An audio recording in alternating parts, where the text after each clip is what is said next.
I don't care what anyone says. Coachella's demonic. They're doing concerts, they're doing rituals on the crowds, and they do rituals before. All mainstream celebrities and artists are demonic. What is their religion? They take it very seriously. They practice it like a Muslim prays 5 times a day. I have stories about some going to Coachella. I went to Coachella myself during when Beyonce had her homecoming performance, and I have stories, okay, for days. Some of the worst stuff Coachella's demonic. That's all I'm gonna say. After having such demonic experiences at various concerts, I am never going to, and I think it's because I'm protected. I am never going to these rituals again, and I call them rituals because they're rituals. They're sorry, this is deep, but I just had to say it. I'm sorry. And that once a person's like starting to get towards a certain level of influence, there is something called gatekeepers, right? They gatekeep whether you're going to make it or if you don't live the certain lifestyle that they do these type of rituals and whatnot, you are not going to make it far. You're going to end up like Maya or other one-hit wonders. Those people just decided not to sell their soul. There are still artists who don't sell their soul though. They're smaller. They're not going to be like mainstream. So there may be some good artists at Coachella. I'm not coming for them. So he lost his V card to his mom's corpse. On March 27th of 2014, 18-year-old Kevin Davis was frustrated, bored with life, and told his mother that he didn't like people and wanted to end his life. His mom, 50-year-old Kimberly, was caught off guard at first, but told him if that's what he really wanted to do, she couldn't stop him. When Kevin heard this, he was enraged, and instead of taking his own life, he was now going to take his mom's life. As Kimberly was sitting on the couch watching TV, Kevin came up behind her and strangled her with a cord. She started to scream, so Kevin panicked, grabbed a hammer, and smashed her skull with it. He hit her with that hammer at least 20 times, which split her skull. Kevin then grabbed a kitchen knife and inserted it into his mother's head and swirled around her brain to make sure that she was actually deceased. He would then put his hand inside his mother's wound and described it as putty. But Kevin wasn't done there. He then dragged his mom's lifeless body to her bedroom and essayed her. Once he was done, Kevin went to a nearby neighbor's house and told them that he had just unalived someone, so they called 911. Once Kevin was at the police station, he gave a full confession giving all of the details. When he was talking with detectives, he stated that he always had this fantasy of doing it with a corpse, and now he finally lost his V card. Kevin stated that his mother was a really good mother and she truly did not deserve that. He was just a terrible person. But he stated that if he were to ever be released, he would do it again. Kevin was sentenced to life in prison but will be eligible for parole in March of 2044. The husband suddenly out of nowhere just started reenacting how his wife may have been murdered. And everyone was like, hang on, is he the murderer? Before we get into today's case, if you prefer deep dives, I post a brand new episode on my podcast, The Bourne Investigation, every single week. It was the 4th of October 2004 in Dublin. The phone rings and Joe O'Reilly picks it up. On the other end of the line was his son's nursery, saying, yeah, we're not really sure what's happened, but like, is your wife delayed because she's not picked your son up yet? Which was weird because she was never late to pick up her son. She hadn't told anybody that she was running late or she had anything to do. And Joe started ringing his wife frantically over and over, but it was going straight to answer phone. Now, Rachel was an amazing mum. There's no way that she would have done this of her own accord. Something had gone seriously wrong. So Joe started ringing Rachel's parents. He spoke to her mum, Rose, and was like, something's really not right. Can you meet me at the house? And when they turned up, they were met with a horrific scene. Rachel's bloodied body face down on the floor. She'd been beaten over and over and over in the head. I have no idea how you recover from seeing a loved one in that state. Like, it must have been horrendous. Initially, police were like, okay, is this a robbery gone wrong? Like, this makes no sense. The place was trashed, but only like a small jewelry box had been taken. Who's gonna trash a place and kill somebody over a small box of jewelry? It was almost like the scene had been staged. And soon the family told police, we're suspicious of the husband. Firstly, as soon as he'd found her body, he apparently didn't cry or seem to be in shock at all. He just goes, oh my God, Rachel, what have you done? What have you done? What do you mean, what have you done? Like, he's blaming her. He also didn't seem to be concerned that a killer was on the loose or the killer could potentially come back to the house. Probably because he was the killer himself. Police were like, this was definitely a crime of passion. It was very up close and personal, and it had taken a lot of force. But they wanted Joe to dig his own grave. They tried to sort of sit back and let him bask in the limelight because it seemed like he was enjoying it. He was doing TV interviews. He was going on the Late Late Show, which was like a super popular show at the time. And he was just acting so weird. He rejected the offer to have a free cleanup by a forensic team to, clean all the blood and everything.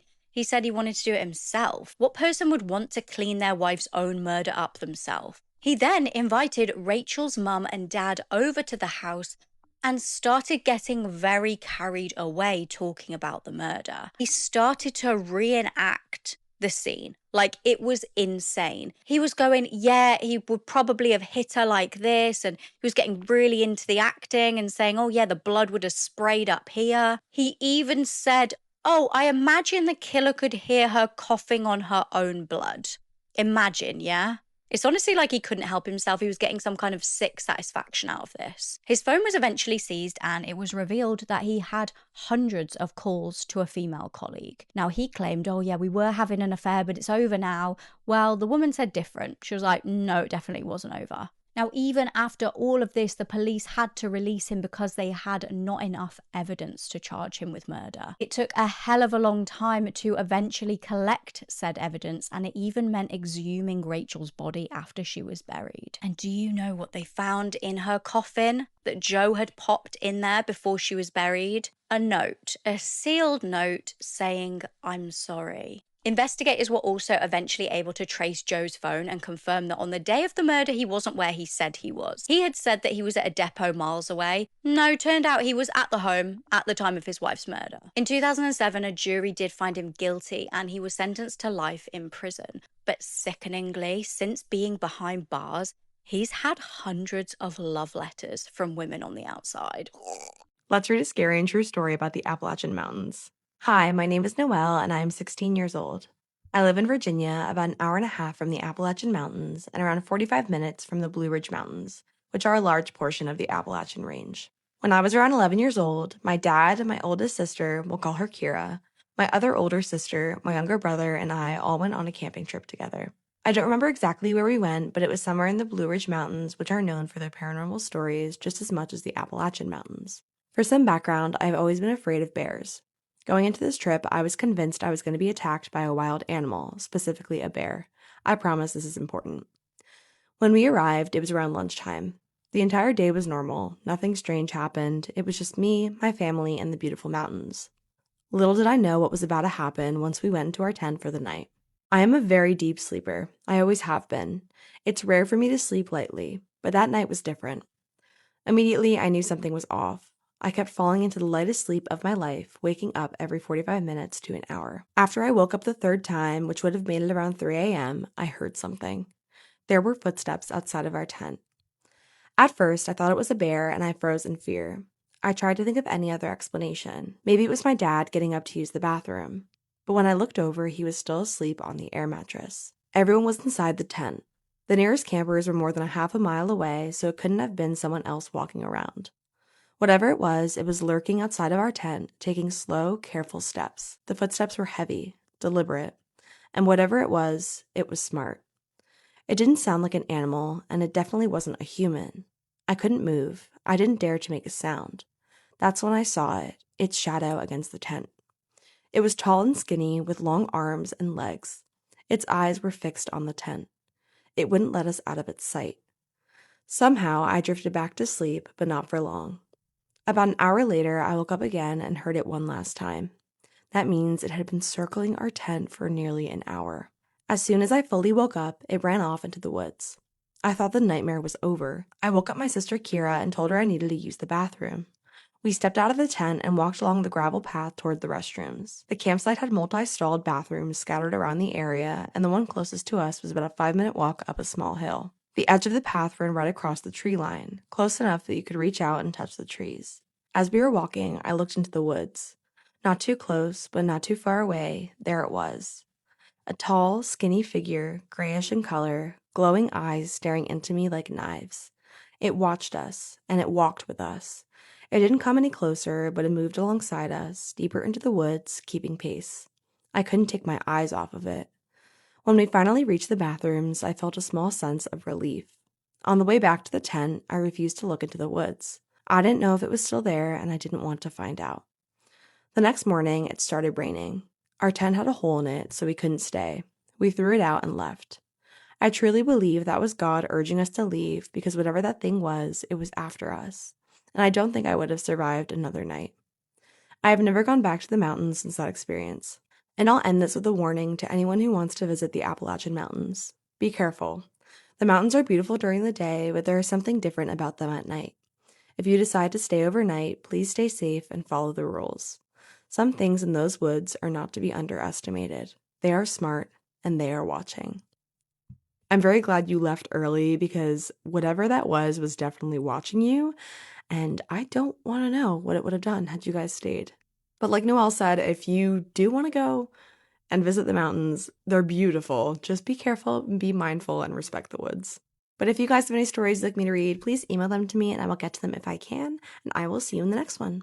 This mom allowed her 13-year-old daughter to sleep in the same bed as her adult boyfriend. Madeline Soto was born on February 22nd of 2011 to her parents Jennifer and Tyler. Although her parents were no longer together, she still had a close relationship with her father. Eventually, her mother, Jennifer, started dating 37-year-old Stephen Stearns. After some time, they all moved in together in Kissimmee, Florida. On February 25th of 2024, Madeline celebrated her 13th birthday, and although her birthday was a few days before that, they decided to celebrate that Sunday with friends and family. Although Jennifer was unable to go because of work, Stephen showed up towards the end of the party. Later that night, Jennifer asked Stephen if he was able to take Madeline to school that next morning because she was exhausted from work, and he agreed. That next morning on Monday the 26th, Stephen dropped off Madeline at a church that was a few blocks away from her school. It was between 8:25 to 8:40 in the morning, and he claims that he saw Madeline get out of the car, look through her backpack, and walk towards the school. After that, he claims he went back home, relaxed, did some errands, and just stayed home the rest of the day. At 4 p.m., Jennifer goes to Madeline's school to go and pick her up, but that's when she realizes that she's not there. She goes searching for her, checks her grandmother's house, but Madeline is nowhere to be found. When Jennifer contacts the school, they tell her something alarming. Madeline never made it to her first period, and she was marked absent the whole day. That's when Jennifer calls 911 and reports Madeline as missing. As police arrive to Jennifer's home, they question both Jennifer and Stephen. Stephen repeats a story about dropping off Madeline, and Jennifer states that the last time she saw her was in the morning at 8 a.m. But then things start to change. In interviews, Jennifer's story becomes inconsistent. At one point, Jennifer states that the last time she saw Madeline was at home, and then in another interview, she states that it was when she was being dropped off, but then she has to correct herself again. Meanwhile, Stephen is on camera crying, begging for Madeline to be found safe. At this point, everyone is hoping that Madeline will be found safe, but things take a turn a few days later when Stephen is arrested. During the investigation, they asked Stephen for his phone, and he states that he just did a factory reset on his phone, and this immediately raised red flags. Even after that, investigators were able to recover what was on his phone, and what they found was very disturbing. They uncovered hundreds of explicit images and videos of a minor, and it was traced back to Jennifer's home. Investigators believe the victim in those images and videos was Madeline because of her clothing and items found in her room. The sheriff then held a press conference stating that they didn't believe that Madeline was alive anymore, and they were just now searching for her body. And here's why. Surveillance footage proved that Stephen never dropped off Madeline at school. Instead, around 7:35 a.m., Stephen was seen throwing away Madeline's backpack and school laptop in a dumpster near their apartment complex. Later, he's seen returning to the apartment complex with Madeline in his car, and investigators believe this is when Madeline was already deceased. Just hours after that press conference, Madeline's body was found in a wooded area about 45 minutes away from her home. And that location came from a tip someone had called, stated that they saw Stephen pulled over on the side of the road changing a tire. But remember, he stated that he was at home the majority of the time, and that exact location is where Madeline was found. A vigil was held for Madeline, and the community was completely heartbroken. On July 21st of 2025, Stephen was sentenced to 21 life sentences. And as for Jennifer, she has not been charged, and investigators state that she has been cooperative the whole time. When Irish police arrived at the scene of a burning car, they would have no idea that they were about to uncover a horrific, savage murder. I'm True Crime Caitlin, and this is the murder of Rebecca French. In the afternoon time of the 9th of October 2009, Garda in Wexford, Ireland received a phone call reporting that a car was on fire nearby the Cods Lane area. When officers arrived at the scene, they would discover a blue Opel Corsa which was engulfed in flames, and initially the officers thought that this was just another burnt out car situation. It could have been from gang violence, this could have been a case of vandalism, or maybe even insurance fraud. But when a fireman managed to get into the boot of the car, those suspicions quickly changed. Inside of the boot was the body of a woman who was in a, quote, charred and skeletal condition. She had both of her hands bound with cable ties and a plastic bag wrapped around her head. The woman's body was recovered from the car and sent off for autopsy, where even more horrific injuries were discovered. This woman had been struck across the head at least 3 times with so much force that it fractured her skull. She had other lacerations to the back of her head and broken ribs. It was clear as day that this woman had been victim to a brutal beating. The woman would be identified through DNA analysis as 30-year-old mother of 2, Rebecca French. Rebecca was last seen just hours before her burnt body was discovered. Earlier in that day, she and one of her friends had been spotted within an Aldi, and the woman that she was with had 2 black eyes. The women left the Aldi after trying to purchase alcohol, and then they went to another shop where Rebecca bought a box of tabs. The woman who served her described her as, quote, looking like she was in her own world. This woman thought that Rebecca was under the influence of something. After this, it's believed that she attended a party at number 17 Ardna Dara in the Towns Park area of Wexford. And it was that house that the Garda descended on. When they arrived, the officers quickly arrested 4 men. Patrick O'Connor, who actually lived at this house, Ricardus Dilius, Ruslanus Mainakis, and another man named Piotr Pasai. I tried to find photos of all of these men, but I couldn't find one for every single one of them. A search of the house was conducted, and one of the first things that the officers noticed was seat covers spinning around in the washing machine. At the foot of a fire that was burning away, mixed in with some ashes, they recovered blood-soaked clothing and jewellery. The men were literally burning the clothes off of their backs. 2 of the men that they arrested while they were wearing no trousers. Alongside those items, 2 golf clubs and some stool legs were also recovered from the scene. When they were examined, they were found to have traces of Rebecca's blood on them. These more than likely being the weapons used to inflict the blunt force trauma to her skull. All 4 of the men were charged with Rebecca's murder, and a trial went ahead for 2 of the men. That was for Ricardus and Ruslanas, where they both ended pleas of not guilty. The prosecution alleged that they believed that it was Ricardus who used one of the golf clubs to brutally beat Rebecca, repeatedly striking her over the head, all while Ruslanus was stamping on her and kicking her. Something happened partway through this trial that I have never heard happening before, and that is the prosecution pulling out. Partway through, they decided that they weren't going to proceed with these charges anymore, and so the trial just stopped. Ricardus, Ruslanus, Piotr, and Patrick were all eventually convicted of lesser charges. These included impending Garda investigation and disposing of and attempting to destroy Rebecca French's body. For this, they were handed 10 years imprisonment, and some of them even got suspended sentences. No one has been brought to justice for the brutal and senseless murder of mother of 2 Rebecca French, even though it is glaringly clear who was responsible. What happened between Rebecca going to the shop with her friend, potentially attending a party, to then being brutally beaten to death, bound, put in the boot of her own car, and then set on fire. Heartbreakingly, both of Rebecca's daughters, who were 10 and 5 at the age of their mother's murder, were placed in the care of their auntie and her partner, James Murphy. Over the next several years, James would sexually assault both of Rebecca's children. The young girls described it as, quote, torture. He was convicted and sentenced to 20 months imprisonment. However, according to a 2025 article, he is now a free man.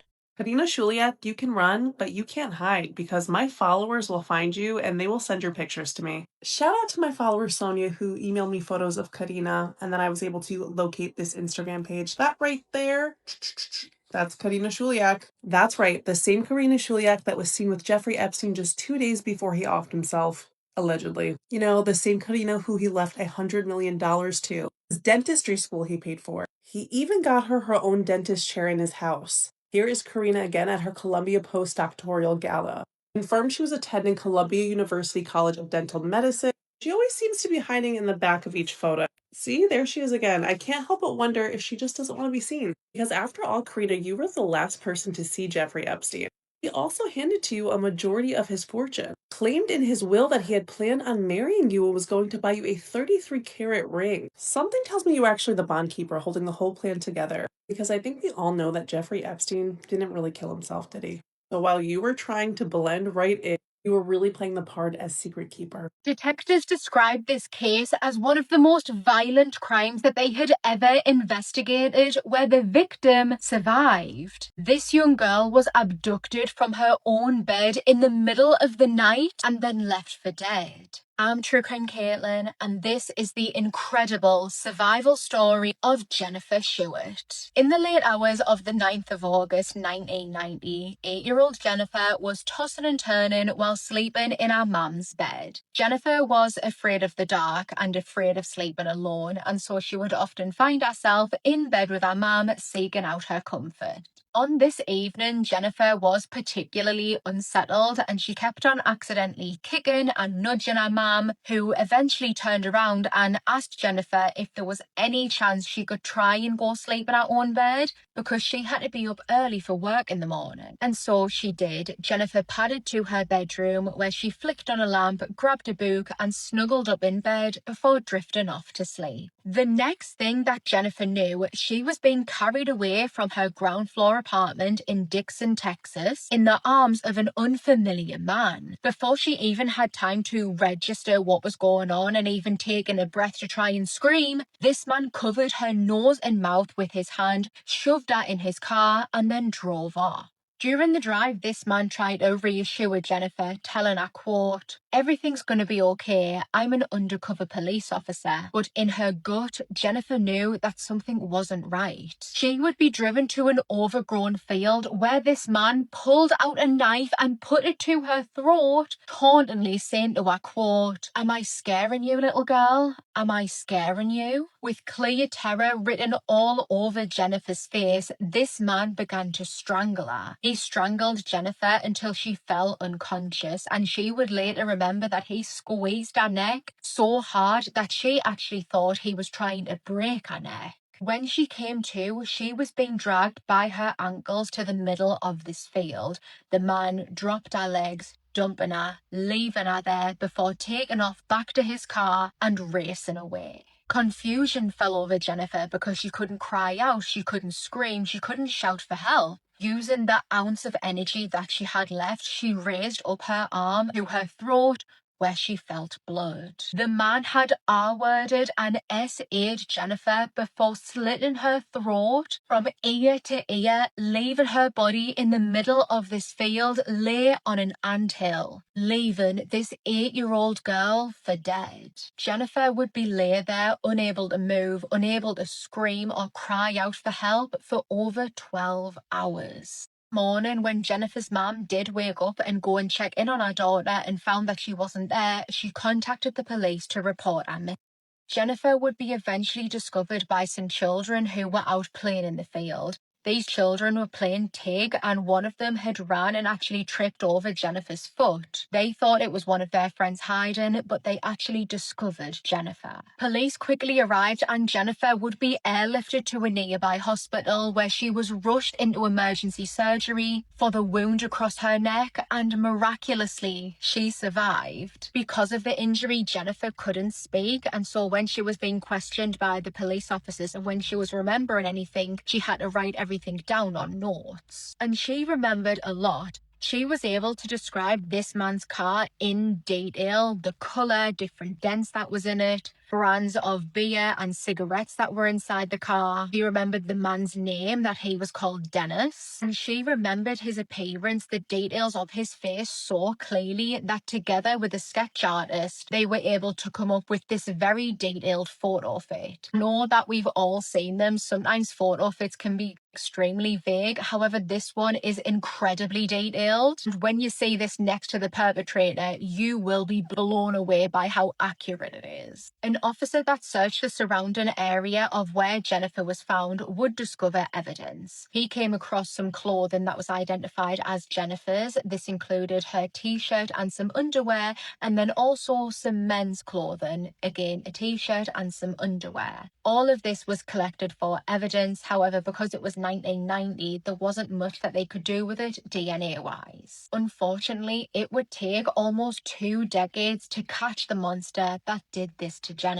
Despite everything that she was able to provide them, the case went cold. In March 2008, 2 cold case detectives took over the case. By then, it had been 18 years since Jennifer, who was now 26, was abducted, assaulted, and almost murdered. Within that time, she graduated from high school and from college, and she was working a job that she absolutely loved as a child's librarian. The clothing evidence that was discovered was sent off for DNA testing, and both Jennifer and the detectives held their breath as they awaited the results. The results would come a year later when one of the detectives got a phone call at 2:30 in the morning. It was the lab telling them that the DNA extracted from the clothing matched DNA within the CODIS database. It matched a man by the name of Dennis Earl Bradford. Dennis was living in Little Rock, Arkansas with his wife and his 3 stepsons. He seemed a very normal man working a regular job as a welder. His DNA was in the CODIS database after he was convicted of abducting and then R-wording a woman that he met in a bar in 1997, 7 years after Jennifer's case. As soon as they heard the name, it just clicked with the detectives. They had already looked over all of the notes that Jennifer had wrote while she was in the hospital, and on one of the notes, she wrote that the man's name was Dennis. They went on to compare the photo fit that Jennifer helped create with a photo from Dennis's driving license, and putting them both together, it is like a carbon copy. It's almost as if the sketch artist was copying from this photo, not from Jennifer's memory. Despite living in Arkansas now, back in 1990, Dennis was linked to an address in Dixon, Texas. He would be arrested on the 13th of October 2009, charged with attempted capital murder. While being questioned by the detectives, Dennis admitted that, yes, he knew Jennifer's name, he had heard about her story when she went missing, and yes, he had been in contact with her. When asked to elaborate on how he had been in contact with her, Dennis coldly replied, no. He would go on to fully confess to what he did to Jennifer, and in part he said, quote, not a single day goes by where I don't see that baby. There is no other side of the story. She was an innocent, and I was a sick, deranged, beat up little fucking punk. He went on to explain that he didn't really know Jennifer. On the 9th of August 1990, he was out driving about in his car when he noticed a bedroom light on. That he went in and abducted her and did what he did for no reason whatsoever. When the detectives revealed that Jennifer not only survived the attack, she wasn't dead, but that she had been absolutely thriving, Dennis broke down in tears. Much to the disappointment of Jennifer, after making the confessions and after telling his lawyer that he was going to plead guilty, Dennis Earl Bradford took his own life while in jail. She wanted to get justice, and she wanted to face her attacker and show her that he did not rip her life away from her, and this opportunity was ripped away from her. After he was buried, she would actually go to his grave and read her impact statement to him. It said in part, quote, Dennis Bradford, I waited 19 years, 2 months, and 3 days to find out your last name and for you to be caught. You chose the wrong 45-pound, 8-year-old girl to try and murder, because for 19 years, I've thought of you every single day, and helped in searching for you. In my heart, I knew you were out there, alive, either in prison or living a lie. And now, I know listening to my heart all of these years and never giving up on finding you, I was right. Jennifer is now a happily married mother and is an advocate for victims of violent crime. Like, the level of discomfort that I feel underneath my skin reading about this, it's too much. It's too much. Back in 2025, faculty at Centennial High School received an email regarding weird behavior from a teacher towards one of her students. The email stated that Haley Beck's behavior towards one of her students was just off because she had been seen sitting alone in a car with him, Snapchatting him, buying him gifts, doing his homework for him, treating him significantly different than she treated her other students. And according to a police report, she was not the only one, because rumors had been spreading around 4 months before anyone actually reported it of two weird teacher-student relationships with the same student. The teachers were identified as 27-year-old Haley Beck and 47-year-old Angela Berlocka, who had been working as a teacher for 25 years. So Angela Berlocka, again a 47-year-old grown woman who had been employed by the school for well over 2 decades, makes the decision that it's all right to get romantically involved with a student, who from my understanding was a sophomore in high school when this all started in the 2023-2024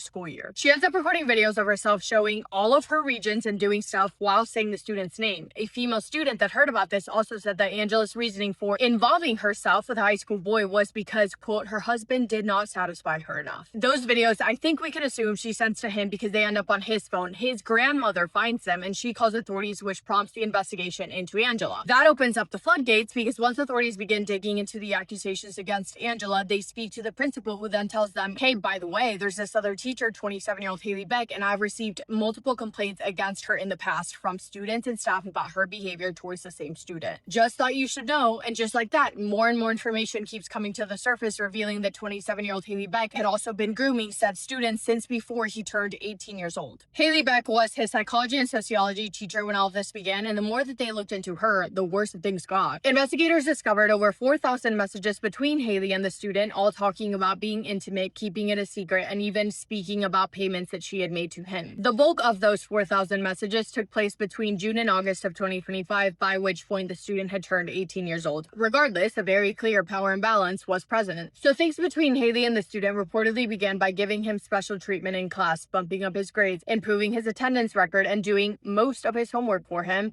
And then in December of 2024, we have what I guess you could call the first documented red flag that raised official concern, because in front of the other students, apparently in front of the entire soccer team, Haley Beck gives her car keys to the student to grab something from her car. What was he going to grab, you may be asking? Just a Christmas present that she had been saving for him. A student brings this to the principal's attention, also says, hey, I know the two of them have been Snapchatting as well. It's pretty weird, pretty concerning. In fact, Mrs. Beck herself is weird with all of the boys in our class, and she's very, very flirty. Thought you should know. But the principal took no significant action. After that, the weird behavior continues on in the classroom. During a classroom project, Haley Beck allegedly fed the student food from her hands. She also started bringing him food to school. So the student would have food to eat after practice. She would bring him gifts inside of the classroom. She would mark him as present when he was absent. She would raise his grades just because, and she wouldn't be casual about this behavior at all. It almost felt like she was like craving attention, because the student would tell his friends about certain things, and I got the feeling that Haley almost liked the attention that she was getting from it. It also seems like she just couldn't be bothered whether or not people saw them interact as more than a student-teacher relationship, because once they had a full-blown argument that started inside of the classroom until they eventually took it out into the hallway, and during that argument, a student allegedly heard Haley getting really heated about how this would, quote, ruin her career and not his. Then it escalates and she starts sending him money for gas and food, and altogether it's been reported that she sent him around $630 via Apple Pay. The student was referring to her as his sugar mommy. She also starts going out of her way to buy him things that he cannot buy for himself because he isn't over 21. Then Haley starts letting him use her car for whatever he needs it for. At times, she would text him asking if he wanted to buy her food, and then she would just let him use her car to leave and go get food. She would also give him her car to pay for it. She starts giving him rides, driving him around, asking him and his friends from the football team to stay after class to hang out, then inviting them to come over and swim at her apartment. And eventually, the two of them begin to fully hang out outside of school grounds. Haley would often text the student to hang out, saying things like, what are you doing? Let's go get food. If he would say, no, that's weird that you're asking me to do that, you're my teacher, she would keep asking him, trying to get him to hang out, offering to pay for his food, offering to pay for his friend's food. She wanted to hang out with him all the time. Once he asked her for money and she responded with something along the lines of, quote, only if you come over and watch a movie with me, end quote. She would also Snapchat him pictures of herself, and she would allegedly get mad if he did not respond. She would send him pictures and say, do you think that this is cute for her Instagram and he would be like, I literally don't know. Mind you, also, Haley Beck is aware that this student is also involved with the other teacher, 47-year-old Angela, and she doesn't like it because it makes her jealous. In a text exchange between the two of them, she states, quote, even though our situation is still not right, at least we are closer in age. I don't like being compared to Mrs. B, end quote. And with that, very important to note that in her own words, she knew that this was wrong, but that didn't stop her. I also read, not sure how true this is, but I read that Haley would send him money every time that he gave her a compliment, $5 per compliment. So one time he gave her 5 compliments, she paid him $25. So as high school students do, they start talking. Rumors start spreading very quickly about Haley Beck and the student. Rumors of them having a romantic physical relationship. Although, please let me make it clear, this was no relationship. This was grooming. Haley Beck is an adult, as is Angela Borlaka, and they knew that they both knew their behavior was wrong and gross, and they didn't care. But allegedly, the student would talk to his friends about how Haley Beck had this weird obsession with him. Then, as we know, allegations surface about Angela Borlaka. The investigation begins, and both her and Haley Beck are placed on leave in August of 2025. Then authorities begin to interview other students, other parents, and other witnesses. They get a search warrant to search Haley Beck's apartment, car, and phone. And what they found is so unsettling. First of all, I guess Haley Beck had the student's name on her phone on Snapchat saved as Sneaky Link. They found messages of Haley Beck offering to do things for him or to him, Haley writing, quote, God forbid a girl offers her services, unquote. When the student replied that Haley was, quote unquote, funny, she clarified, quote, but I'm also serious. Just call me if you're feeling crazy, unquote. Messages between the two of them included a discussion to meet up at the student's grandpa's house, and then Haley driving him to school the following morning. Haley asking what they could realistically do at his grandpa's house. The student responding with, quote, LOL, eat me? I don't know. To which Haley said, quote, well, yeah, duh, but like, what about your grandpa? There were pictures of Haley with red marks on her neck that she had taken to send to him to show him that she had a hickey. On June 30th, 2025, Haley allegedly suggested that they meet up, saying, quote, catch me today before my period starts tomorrow, unquote. The student responded saying that they could meet up in a car, to which Haley responded with, quote, ugh, it's so sus doing it during the day, but okay, whatever you say, end quote.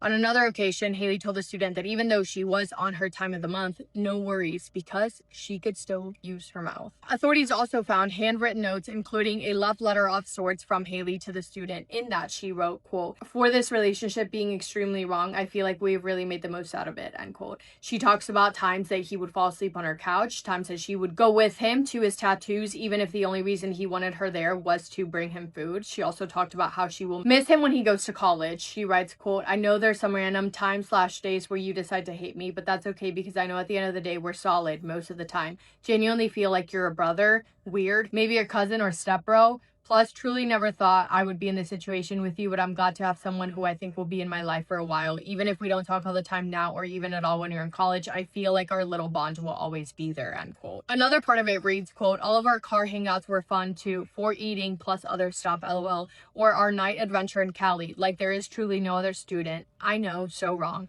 that I would want to do all of this with. Don't let this all get to your head, but I'm glad I have you in my life.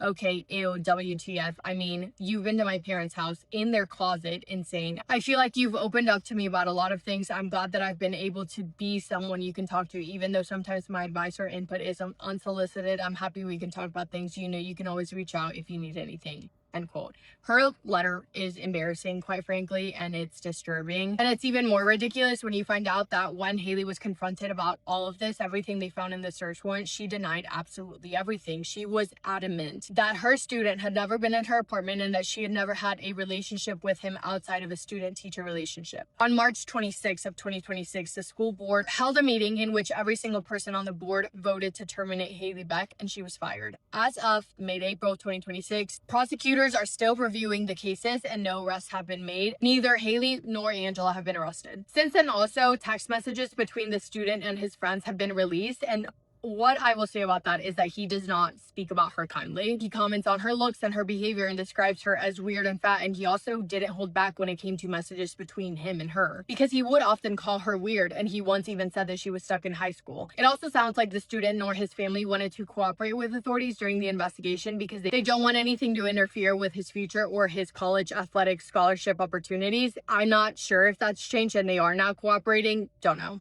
And the last thing I want to bring up is the video interview that has resurfaced of Haley Beck opening up about how important it is for teachers to form connections with their students, saying, quote, teachers can have connections with their kids. I feel like that's one of the most important parts of teaching because at the end of the day, you never know. I might be the only person that does care, so I try really hard to make that known in my teaching and in my interactions with the students. Yeah. Doesn't look good. And as cringy and weird and uncomfortable as all of this is, I feel like when it's a grown woman taking advantage of a young boy, people do sometimes make jokes, but it isn't something to joke about. They were not in a relationship. He was her victim. And also the fact that Haley was so incredibly aware of what she was doing and so incredibly aware that she was wrong. She literally said that to him so many times and did it anyway. Is actually really scary. But that is all I have. This is all over my For You page. Let me know your thoughts on it. And yeah, thank you for spending time with me today. I hope you guys are having the best day. If not, go do something to make it the best day. Make somebody happy, and I will see you in my next video. Massive kiss on the forehead to every single one of you.